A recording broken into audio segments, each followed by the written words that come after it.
इस समय हम उपस्थित है पीलीभीत जनपद के बीसलपुर में। हमारे साथ हैं युवा विकास संगठन के राष्ट्रीय अध्यक्ष श्री नितिन पाठक जी। और इस समय यूजीसी के जो न्यू रूल्स आए हैं उनको लेकर हम बात करेंगे नितिन पाठक जी से। जो न्यू रूल्स आए इसमें डिस्क्रिमिनेशंस को लेकर नए रूल्स बने हैं, जिसमें सवर्ण समाज आज पूरे देश में विरोध प्रदर्शन कर रहा है और खासकर यूपी में बहुत ज़्यादा हो रहा है। आज नितिन पाठक जी ने भी जो पीलीभीत की जो बीसलपुर की तहसील है वहाँ पे एसडीएम को ज्ञापन दिया है। क्या कहना चाहेंगे आप यूजीसी पर? देखिए, जो यूनिवर्सिटी ग्रांट कमीशन 1956 का जो एक्ट है उसमें जो अधिनियम अभी तक पास नहीं किए गए थे, जो 13 जनवरी 2026 को पास किए गए हैं, वो पूरी तरह से छात्र विरोधी हैं। छात्र चाहे सवर्ण हो, चाहे ओबीसी हो, चाहे एससी एसटी हो। मान के चलिए ऐसे किसी से झगड़ा हुआ, उसने दूसरे पे एससी एसटी लिखवा दिया, तो परेशान जिसने मुकदमा लिखवाया वो भी होता है और जिस पे मुकदमा लिखा जाता है वो भी होता है। लेकिन जिस तरह से इसमें न्यायपालिका को साइडलाइन कर दिया गया है और जिस तरह से इसमें समानता का अधिकार छीन लिया गया है, वो बहुत गलत है। मेरे हिसाब से ऐसा नहीं होना चाहिए। देखिए, डिस्क्रिमिनेशन को लेकर मतलब रूल्स बनने चाहिए, भेदभाव नहीं होना चाहिए, लेकिन जिस तरह से आप समझिए किसी को अगर ऊंचा उठाने के लिए आप अगर दूसरे पक्ष को नीचे गिरा दें तो वो ठीक नहीं है। जैसे अगर दो व्यक्ति है, एक लंबा है और एक बौना है, तो अगर लंबे को आप बौने के बराबर करने के लिए आप उसको गर्दन तो नहीं काट देंगे लंबे वाले की। तो जिस तरह से अब ये आप समझिए, अभी एक केस आया था विष्णु तिवारी का, जिसने 20 साल जो है एससी एसटी में झूठा जो है उस पर एससी एसटी एक्ट लगा। उसमें क्या हुआ कि उसका जो दो भाई थे वो केस लड़ते लड़ते हार्ट अटैक से खत्म हो गए, डेथ हो गई उनकी।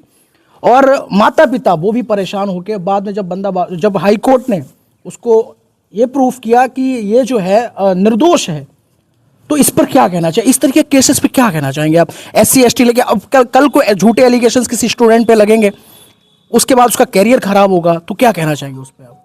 देखिए, उसी के विरोध में आज पूरा भारत खड़ा हुआ है और कोई भी नहीं चाहता कि जो बच्चे भगवान का रूप होते हैं उन बच्चों के साथ में डिस्क्रिमिनेशन किया जाए, किसी के साथ भेदभाव रखा जाए या किसी को मानसिक रूप से परेशान करने की योजना में कोई आए।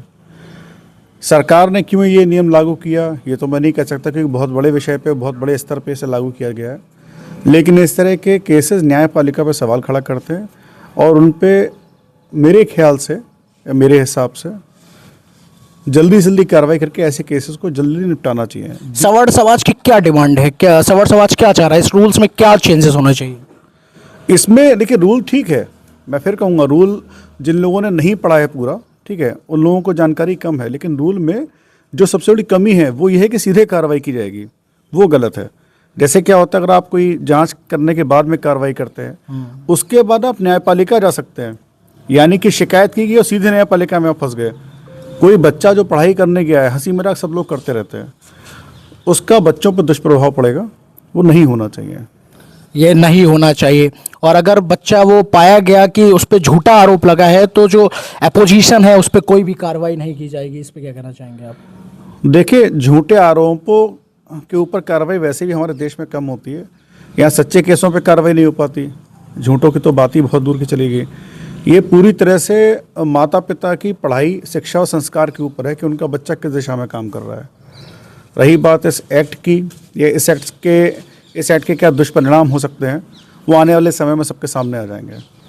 देखिए, न्यू जुक्स भी इस चीज़ को सरकार से अपील करती है कि आप जो है जो रूल्स हैं उनको आप एक बारी रिव्यू करिए, क्योंकि कोई भी माता पिता अपने बच्चे को पढ़ाता है अपने जेवर गिरवी डाल के, और उसके बाद वो बच्चा वहां पढ़ता है और किसी से अगर रंजिश किसी तरीके की हो जाती है तो सेकेंड्स में वो उस पर झूठे एलिगेशंस लगा के उसे बाहर भी कर सकता है। तो बहुत बहुत धन्यवाद नितिन पाठक जी, जो कि बीसलपुर से आते हैं और युवा विकास संगठन के राष्ट्रीय अध्यक्ष हैं और बहुत ही लोकप्रिय नेता है इस क्षेत्र के, और युवा बहुत ज़्यादा सपोर्ट करते हैं। बहुत बहुत धन्यवाद, आप न्यूज़ उसके जुड़े।